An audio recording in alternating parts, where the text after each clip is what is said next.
ભરૂચ જિલ્લા ભાજપ દ્વારા લોકસભાની ચૂંટણીની તૈયારીના ભાગરૂપે આજરોજ કોલેજ રોડ પર આવેલ આત્મીય હોલ ખાતે લાભાર્થી કાર્યશાળાનું આયોજન કરવામાં આવ્યું હતું। લોકસભાની ચૂંટણી નજીક આવતા જ ભાજપ દ્વારા સંગઠનને વધુ મજબૂત બનાવવામાં આવી રહ્યું છે। જેના ભાગરૂપે તારીખ 15 ફેબ્રુઆરીના રોજ ભરૂચમાં કોલેજ રોડ પર આવેલ આત્મીય હોલ ખાતે લાભાર્થી કાર્યશાળાનું આયોજન કરવામાં આવ્યું હતું। જેમાં ક્લસ્ટર પ્રભારી અને પૂર્વ ગૃહમંત્રી પ્રદીપસિંહ જાડેજા, લોકસભાના પ્રભારી અજય ચોકસી, સંયોજક યોગેશ પટેલ, ભરૂચ જિલ્લા ભાજપના પ્રમુખ મારુતિસિંહ અટોદરિયા, કાર્યશાળાના દક્ષિણ ગુજરાતના સંયોજક કરશન ગોંડલિયા તેમજ આગેવાનો ઉપસ્થિત રહ્યા હતા।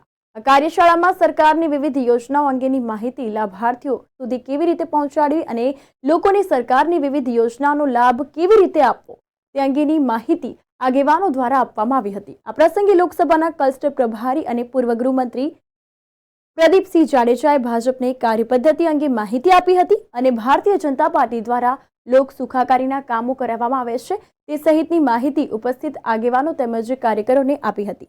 આ તરફ દક્ષિણ ગુજરાતના કાર્યશાળાના સંયોજક કરશનભાઈ ગોંડલિયાએ લાભાર્થી યોજના અંગે ઉપસ્થિત આગેવાનો અને કાર્યકરોને માહિતી આપી હતી। સરકારની વિવિધ યોજનાઓ લોકો સુધી કેવી રીતે પહોંચાડી શકાય તેમજ લોકો તેનો કઈ રીતે લાભ લઈ શકે તે અંગેનું માર્ગદર્શન આપવામાં આવ્યું। ભરૂચ લોકસભાની લાભાર્થી કાર્યશાળા એટલે કે સરકારની યોજના લોકો સુધી સરળતાથી પહોંચે એની માટે ભારતીય જનતા પાર્ટીના કાર્યકર્તાઓએ શું પગલાં ભરવા, શું અગમચેતી રાખવી તેની કાર્યશાળા પ્રદેશ ભારતીય જનતા પાર્ટીએ નક્કી કરેલ એવા કરશનભાઈ ગોંડલિયા, અમારા લોકસભા કક્ષાના પ્રભારી પ્રદીપસિંહ જાડેજા સાહેબ, લોકસભાના પ્રભારી અજયભાઈ, સંયોજક યોગેશ મામા, સૌ આગેવાનોએ વ્યક્તિગત રીતે લાભાર્થી કાર્યશાળાની યોજના વિશે સૂચેલું માહિતી આપેલ છે।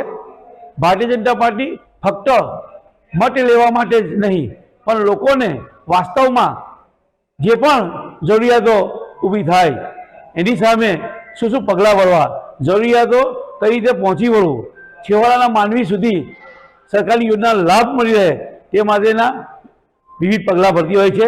ઇલેક્શન આવે અને મત માગવા જાય તેવી આ પાર્ટી નથી। ફક્ત મત માટે જ નહીં પણ લોકોની સુખાકારીમાં કઈ રીતે વધારો થાય, નરેન્દ્ર મોદી સાહેબે જે નિર્ધાર કર્યો છે આત્મનિર્ભર ભારતનો, તેના ભાગરૂપે જ આ કાર્યશાળાનું આયોજન કરવામાં આવેલ છે।